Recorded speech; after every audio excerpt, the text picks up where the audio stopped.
మీ పాత బంగారు నగల ఎక్స్చేంజ్ పై గ్రాముకు 150 రూపాయలు అదనంగా పొందండి. పాత నగకు మేము ఇచ్చే నగదు పోల్చి చూడండి. మార్కెట్లో కంటే లలితాలో అధిక నగదు పొందండి.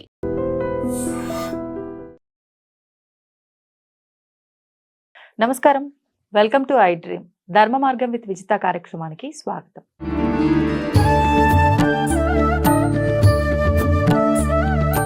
ఇప్పుడు అంటే కొంతమంది ఏం చెప్తారంటే ఉగ్రదేవతే కాదనము, కానీ ఉగ్రము అందరి విషయంలో ఎందుకు ఉంటుంది, ఎవరైతే తప్పు చేస్తారో వాళ్ళ విషయంలో మాత్రమే ఉగ్రంగా ఉంటుంది. అంటే ఉదాహరణకి పిల్లల పైన తల్లి కోపంగా ఉంటుంది అని అంటే ఎప్పుడు కోపంగా ఉండదు కదా, వారు తప్పు చేస్తేనే కోపడుతుంది, తర్వాత అంతా ప్రేమగా ఉంటుంది కదా.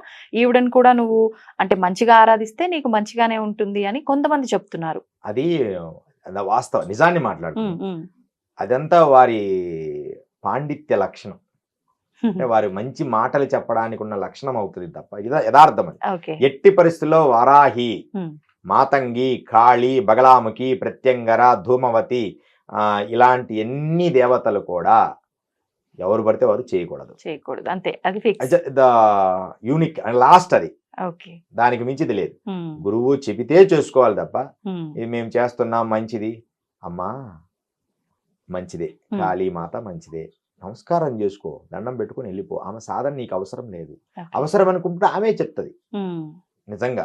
లేకపోతే పండితుడు ఏదైనా పెద్ద కష్టం వచ్చినప్పుడు ఏదో ఖాళీ ఏంటంటే శని దశ మహా ఇబ్బంది పడుతుంది, చాలా ఇబ్బంది పెట్టినప్పుడు ఖాళీ హనుమంతుని చుట్టూ తిరుగుతుంటే కొంత తగ్గిపోతుంది.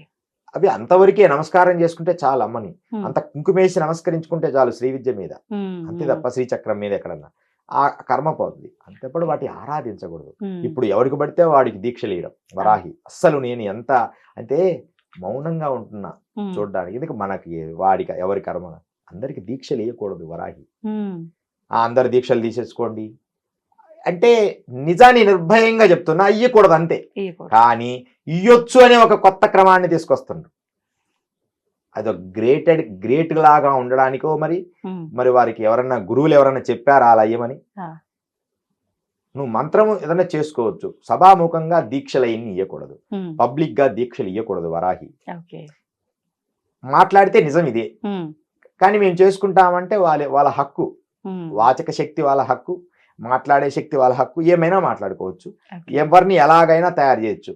అమ్మా, ఒక కర్ర ఒక వ్యక్తికి ఇచ్చినప్పుడు ఈ కర్ర వాడికి ఇచ్చేటప్పుడు ఆ వ్యక్తిని తగిన వాడికి కర్ర ఇవ్వాలి. తెలియని వాడి చేతిలో కర్ర పెడితే మనకు ఇప్పుడు ఇది ఉంది, ఇది పోయి ఎవడికి పడితే వాడి చేతికి ఇస్తే ఎలా వాడతాడో తెలియనప్పుడు ఇబ్బందుల పాలవ్వచ్చు. వాడు మంచి ఇంట్రెస్ట్ గానే ఉండొచ్చు, వచ్చి దేవా నేను చేస్తానండి 45 రోజులు అని దీక్ష నేను చేస్తానని వాడి చేతిలో కర్ర పెట్టావు, వాడు దాన్ని ఎలా వాడతాడు?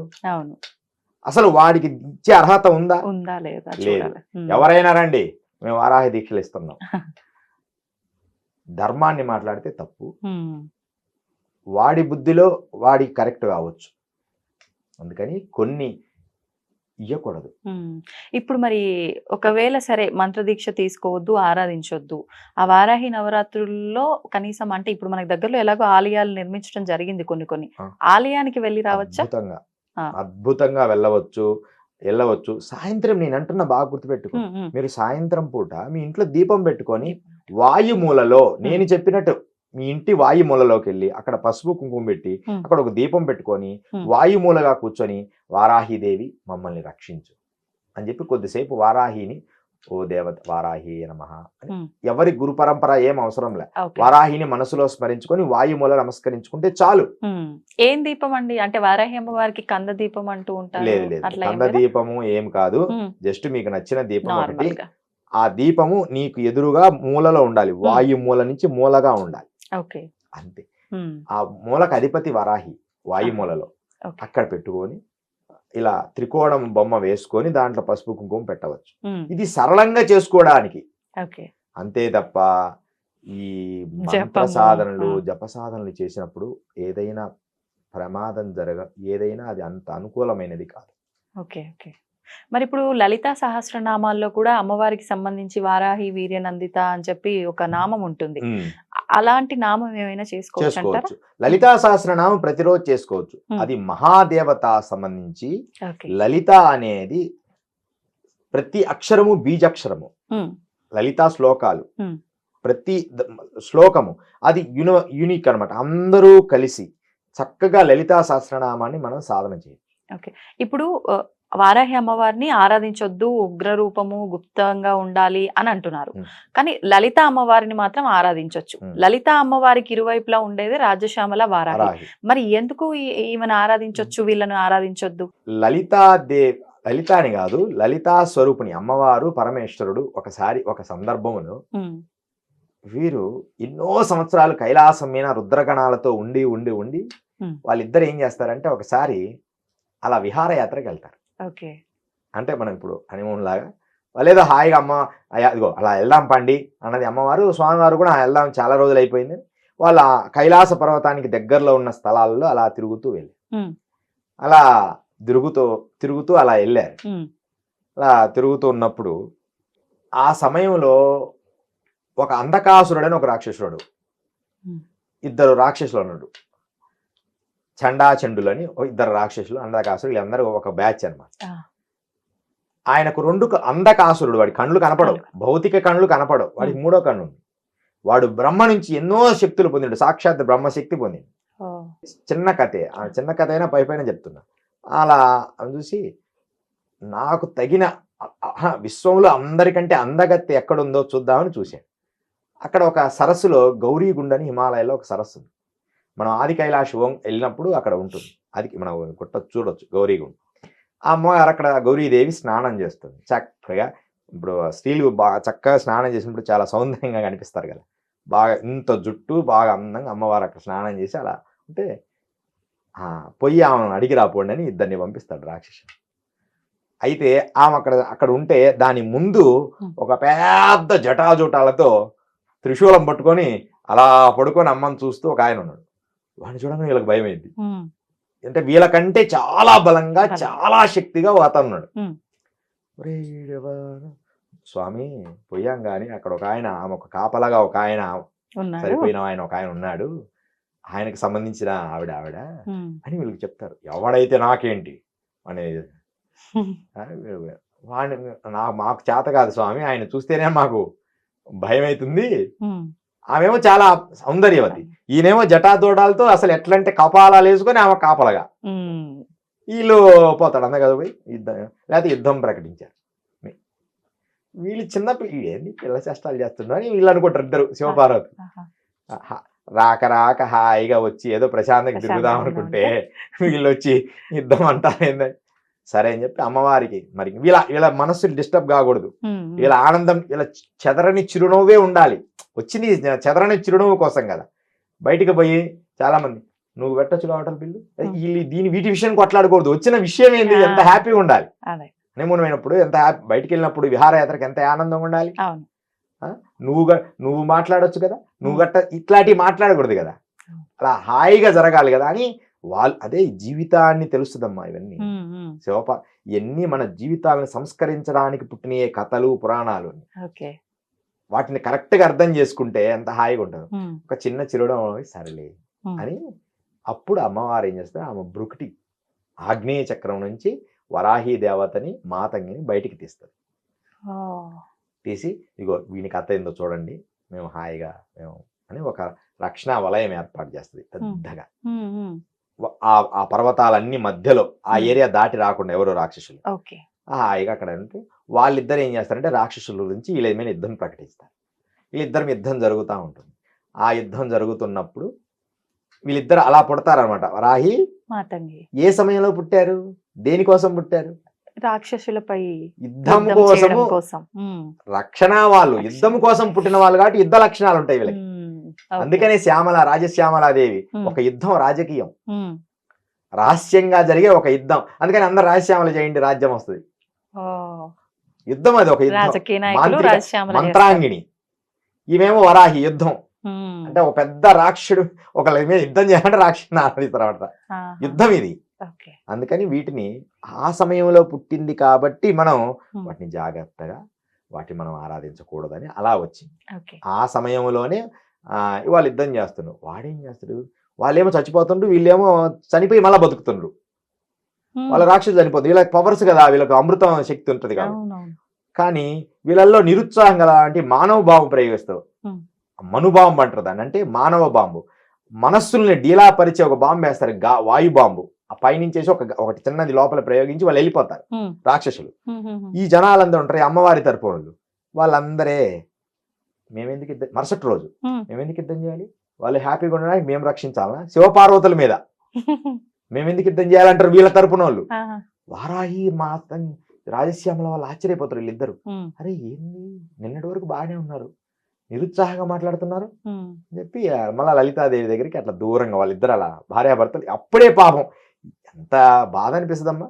శివుడు అలా కూర్చుంటే ఆయన ఇలా చూస్తూ ఆయన పాదాల కొంచెం పై భాగంలో అలా కూర్చొని స్వామిని చూస్తుంటది. అక్కడ వచ్చి మాతంగి నిలబడుతుంది, అదే శ్యామలాదేవి. చూడంగానే తెలిసిపోయింది అవునా అని. ఆయన ఈ డిస్టర్బ్ కాకూడదు వీళ్ళిద్దరు హ్యాపీనెస్ అని జస్ట్ ఆయన భర్తని అలా నవ్వుతూ ఒక చిన్న చిరునవ్వు నవ్వుతుంది. చిరునవ్వు అట్లా అనగానే ఒక శక్తి పుట్టి దాంట్లో వల్లభ గణపతి పుడతాడు. ఆ తర్వాత కొంచెం అట్లని వీళ్ళది పోయింది కదా. ఇంకొకటి ఆమె హృదయం నుంచి బాలా త్రిపుర సుందరి పుడుతుంది. బాలా త్రిపుర సుందరి పోయి వీళ్ళల్లో ఉన్న మాయనంతా తీసేస్తుంది, నిరుత్సాహం అంతా పోగొడుతుంది. చిన్న పట్టులాంగ్ వేసుకుని ఒక పాప తిరిగితే ఎంత ఆనందంగా ఉంటుంది, హాయిగా ఎంత బాగుంది. వీళ్ళలో ఉన్న ఉత్సాహం పెరుగుతుంది ఇంట్లో. ఆ వల్లభ గణపతి ఏమో ఆకాశంలో నిలబడి ఎవరు పైనుంచి ఏమీ దాడి చేయకుండా రక్షిస్తుంటారు. ఇలా వీళ్ళందరూ కూడా యుద్ధ సమూహాలలో రక్షించుకోవడానికి పుట్టింది కాబట్టి వాళ్ళ లక్షణాలు మనం తొందరపడి ఆరాధించకూడదు. బాల ఏంటంటే ఓన్లీ బాలా పుట్టింది దేనికంటే హృదయం నుంచి, ప్రేమ స్వరూపిణి. పసిపిల్లలాగా అందరినీ ప్రేమించడానికి పుట్టింది కాబట్టి ఆమె ప్రేమ రూపిణి. వల్లభ గణపతి కూడా యుద్ధ రక్షణకు పుట్టిండు. ఏదైనా పెద్ద సమస్య వస్తే వల్లభ గణపతిని ఆరాధిస్తాం. తర్వాత అప్పుడు యుద్ధం ప్రకటించి వాళ్ళందరినీ ఇద్దరిని కొట్టేస్తారు. అంటే అందరినీ ఓడగొడతారు. కోపం తట్టుకోలేక ఇంకా పిల్లవాళ్ళు కదా, బ్రహ్మ తపస్సు చేశారు, యుద్ధం చేసి వాళ్ళందరినీ సంహరించారు, కానీ వాళ్ళని ఏం అనలేదు రాక్షసులు. వీళ్ళ కార్యక్రమం అంతా అయ్యింది. అయ్యి కైలాసం మళ్ళీ నిదానంగా నడుచుకుంటూ అడుగులు వేసుకుంటూ వెళ్తుంటే వాడు వెనక నుంచి వచ్చి నీకు శక్తి లేదు, నీకు ఇది లేదని శివుడిని అంటుంటాడు. పోరా అంటే చిన్నపిల్లలు ఏదైనా అల్లరి చేసి పోరా అంటలే, పోరా అంటే పోడే వాడు ఎదురుగా వచ్చి నిలబడతాడు. ఇంకా స్వామివారి కోపం వచ్చి వీడు చెప్పితే ఈయనేంటట్టు లేడు అని చెప్పి త్రిశూలం తీసుకుని వాడి పొట్టలో ఇలా పొడిచి ఇలా నిలబెడతాడు. వాడి పొట్టలో నుంచి రక్తం అంతా త్రిశూలానికి కారుతుంటది. అప్పుడు జ్ఞానోదయం అవుతుంది. పొడిచేదాకా రక్తం కారింది కదా, అయ్యో ఎంత పొరపాటు చేసా, సాక్షాత్ పరమశివుడు. అప్పుడు వచ్చింది వాడికి బుద్ధి. అప్పుడు ఆయన మీద అష్టోత్తరం చదువుతాడు. శివుడి మీద అష్టోత్తరం, ఆ అష్టోత్తరమే ఇప్పుడు మనం చదువుకుంటున్నాం. అవునా? దాన్నే అంధకాసురాయ నమః అని ఒకటి వస్తుంది శ్లోకం. దాంట్లో అంధకాసురాయ నమః అనే ఒక అష్టోత్తరంలో శివుడు అష్టోత్తరం చదివినప్పుడు వస్తుంది, మీరు చూడండి. వాడు చదివాడు అనమాట ఇది. అందుకే అతని పేరుతో కూడా ఒక నామం వచ్చింది అనమాట. వాడిని పొడి చేస్తాడు, వాడు హంగాడికి ఆ స్తోత్రం చదివి వాడు క్లోజ్ అయిపోతాడు. అంటే భగవంతుడు ఎన్ని ఎందుకు చెప్తారంటే మనిషి జీవన విధానంలో ఎన్నో ఆటంకాలు వస్తాయి. ఆటంకాలు వచ్చినప్పుడు కూడా మన చెదరని చిరునవ్వుతో భార్యాభర్తలు హాయిగా ఉండాలి. కష్టాలు వచ్చినప్పుడు ఎలా ఉండాలి, నిలబడి ఉండాలి ధైర్యంగా. శివపార్వతులు కూడా వచ్చినాయనే కదా మనకు అర్థం. వేరే వాళ్ళని మాట్లాడుకొని వీళ్ళని మాట్లాడుకొని దాని నుంచి బయటపడాలి తప్ప ఏదో ఆలోచన చెయ్యాలి. వాళ్ళను ఇంకొకరిని అడగడము, ఎవరన్నా ఫ్రెండ్షిప్ గా అమ్మ లలిత నువ్వు సహాయం చేయమని రాజశ్యామలాదేవిని, వారాహిని, ఆ వల్లభ గణపతిని, బాలా త్రిపుర సుందరి సహకారం తీసుకున్నారు. ఇది ఏంటంటే అర్థం, బాలా త్రిపుర సుందరి ఇంట్లో పిల్లల్ని చూసి సంతోషపడ్డాం కష్టం వచ్చినప్పుడు. గణపతి అంటే ఏదైనా మనకు అడ్డంగా ఉండి పైన పెద్దవాళ్ళు ఎవరన్నా సహకారం తీసుకోవడం. తర్వాత ఇరుగు పొరుగు వాళ్ళగా అంటే అటు ఇటు అంటే ఒక మంచి మంత్రాంగన తెలిసిన వాడు, అంటే ఈ పెద్ద మనిషి తరహా ఉండే శ్యామలాదేవిని తెలుసుకోవడం. ఒక మంచి రౌడ్ అంటే ఒక గట్టి, మీ బంధువులు ఎవరైనా గట్టివా అంటే వాని హెల్ప్ తీసుకోవడం. అంటే ఇలా ఒక మనకు అనుకూలమైన మంచి వాళ్ళని మనం హెల్ప్ తీసుకొని జీవితం ముందుకు తీసుకుపోవాలని ఈ పురాణాలు మనకు తెలియజేస్తాయి.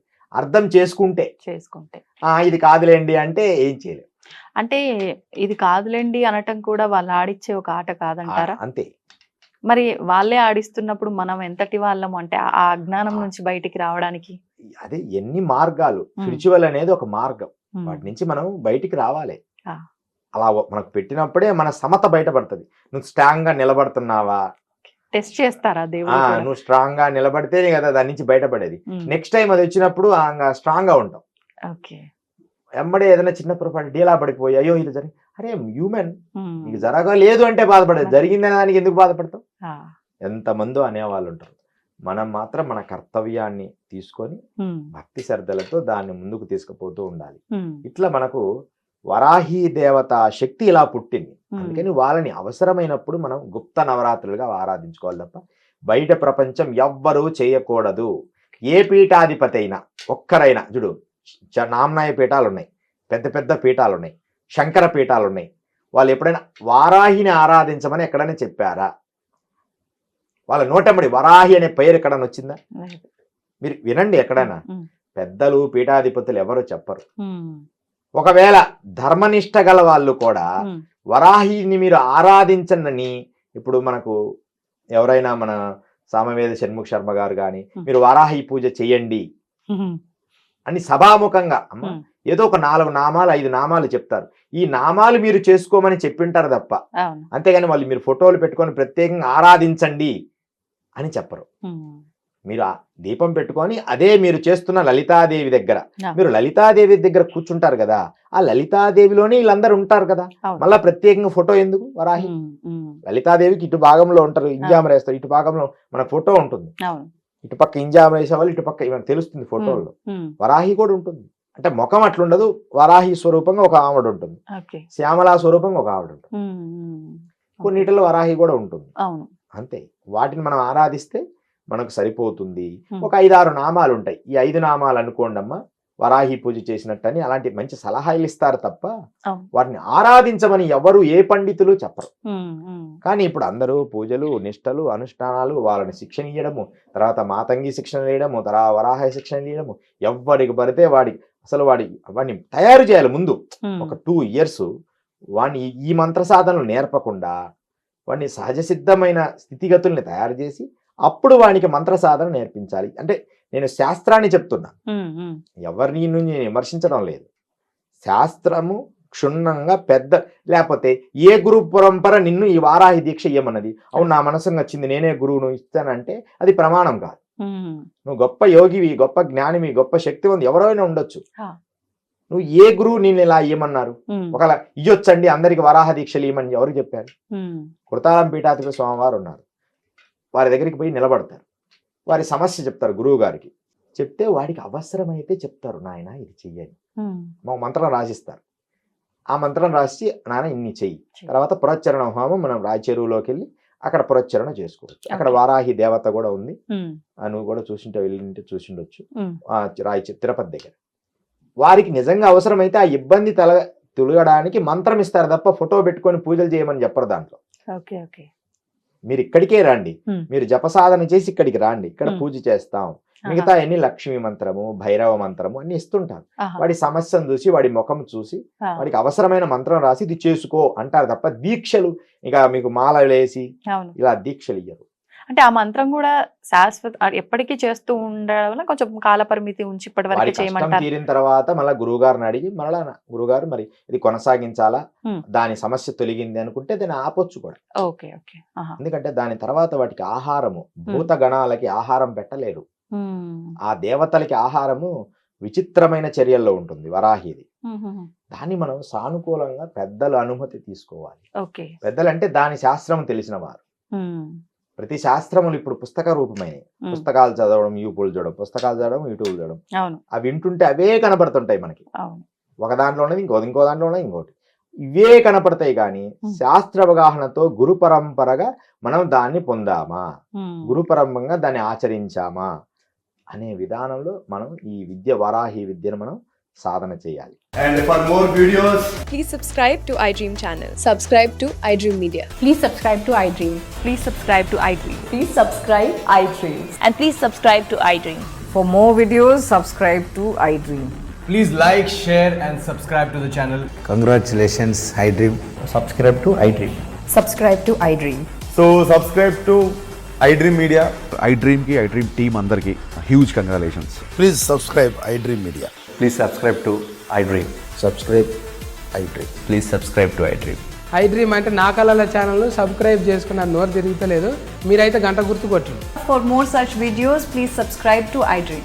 Subscribe to iDream. Please subscribe to iDream. Please subscribe iDream Media. Please do subscribe to iDream. Please subscribe to iDream Media. For best entertainment and information, please subscribe iDream. And don't forget to subscribe to iDream.